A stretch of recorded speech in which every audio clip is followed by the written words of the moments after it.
From rigid sports takes to sports analytics and predictions that would make the Gray Sports Almanac smile. It's the Afternoon Drive with Jake Wimberly on ESPN 105.9 The Zone and online at thezone1059.com.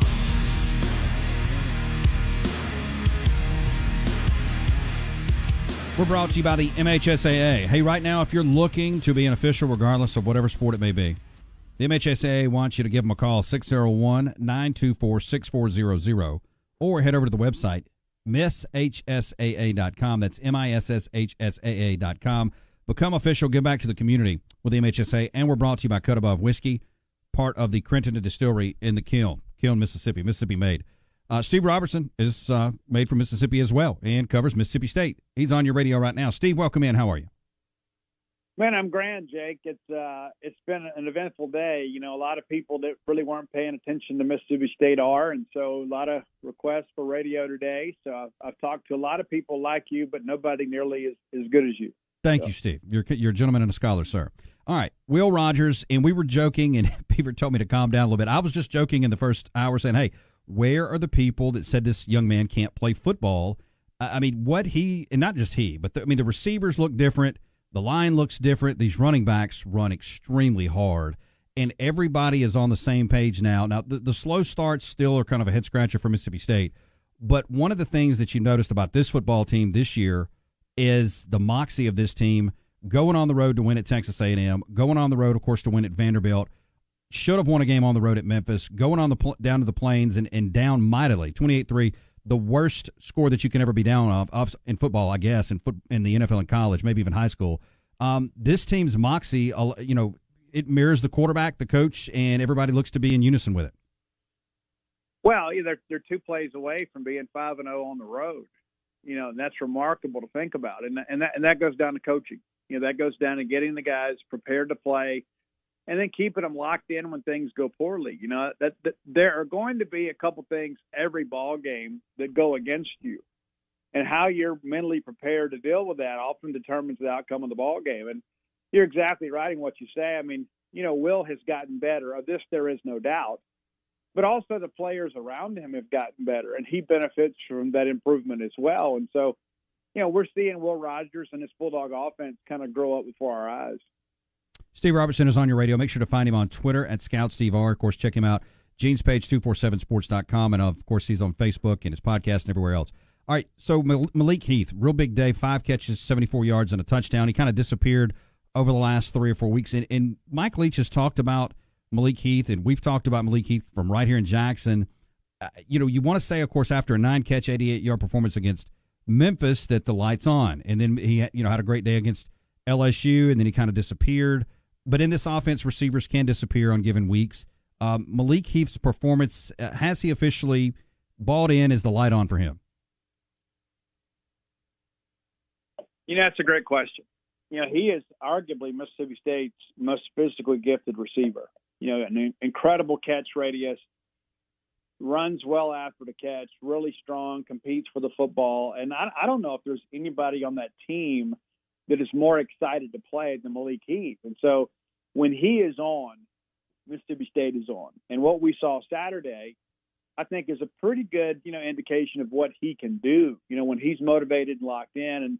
And he even said on Twitter, Coach Leach kind of woke me up a little bit. And those are the things you think about that could make this offense even better down the stretch is you got a fully motivated Malik Heath that is a matchup nightmare for anybody in the SEC. That could really bode well for them. But, yeah, I agree with you 100%. When that guy is on his game, he is absolutely incredible.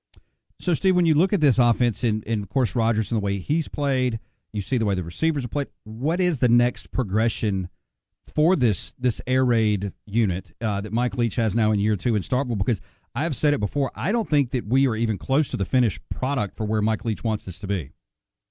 No, I think you're exactly right. And I think what we're seeing, too, is more success in the intermediate and medium passing game.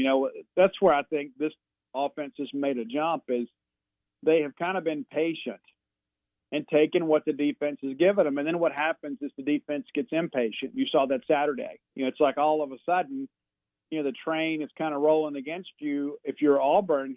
So, we can't just sit back and let this kid pick us apart. So let's bring pressure.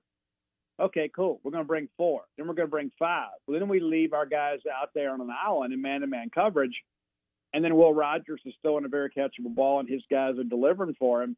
And so you start seeing plays made down the field. When it's 2 and 3 high safeties, you're not going to be able to get chunk plays. It's just not going to happen. So you have to kind of methodically move down the field. Well, after what State did to A&M, everybody else is like, no, I'm not going to do that. So Alabama changes it up. And so Alabama, of course, brings more pressure than anybody.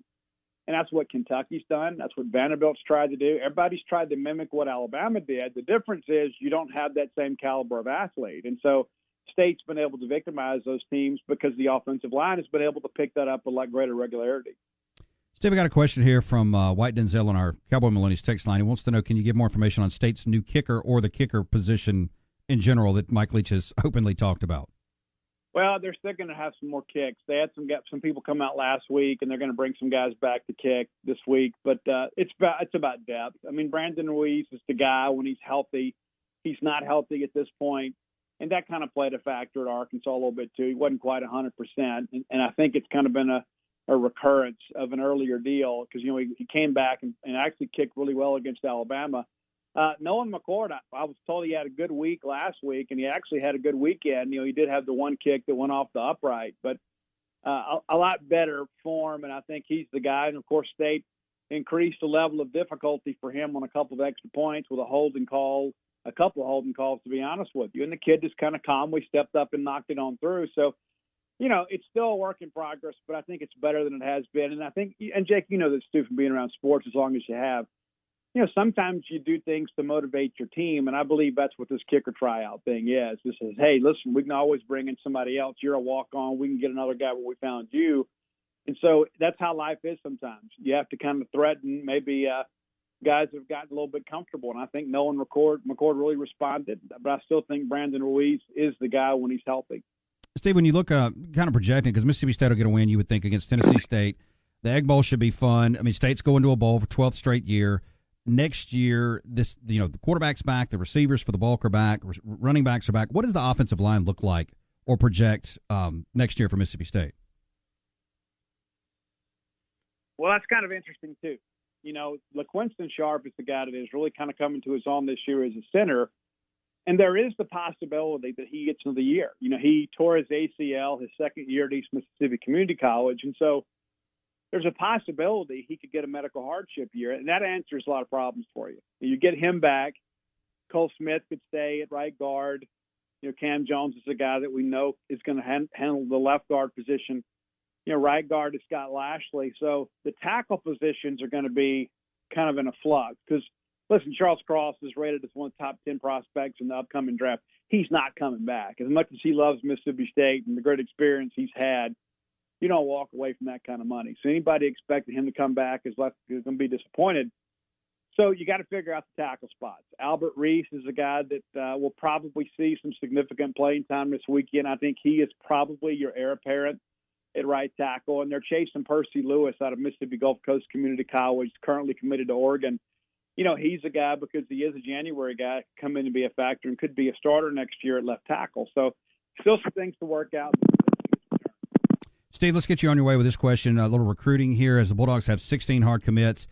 How many do you anticipate that they will sign here in about a month? And then what is the depth of this class as far as numbers? Will this be a class that sits right around 20, or will it be a class that bleeds into the mid-20s as far as numbers? Well, no, I think it's actually going to be closer to 30 because of the fact that I do expect a handful of players to go into the NCAA transfer portal shortly after the Egg Bowl.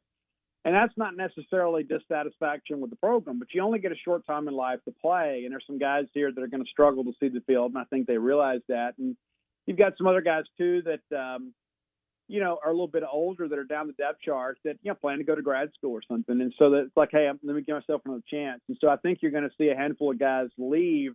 And because of the recent NCAA legislation, kind of that one-time waiver to allow schools to offset some transfer loss, I think this is a class that probably ends up, 29 or 30 when it's all said and done. And, defensive backs, they've got some guys. They've got a ton of guys committed at DB. I expect there to be some adjustments there as they try to add an older corner and an older safety between now and December. But Yeah, State's in position for a great close. You just got to kind of keep winning ball games and keep doing what you're doing. And I don't ever count Steve Spurrier Jr. out on receivers. We saw last year. He goes out and gets Ra Thomas away from South Carolina after the coaching change. And so I won't be the least bit surprised if we see something like that happen down the stretch. Steve, always appreciate your time. Have a great week. We'll talk again soon. See you soon. See you.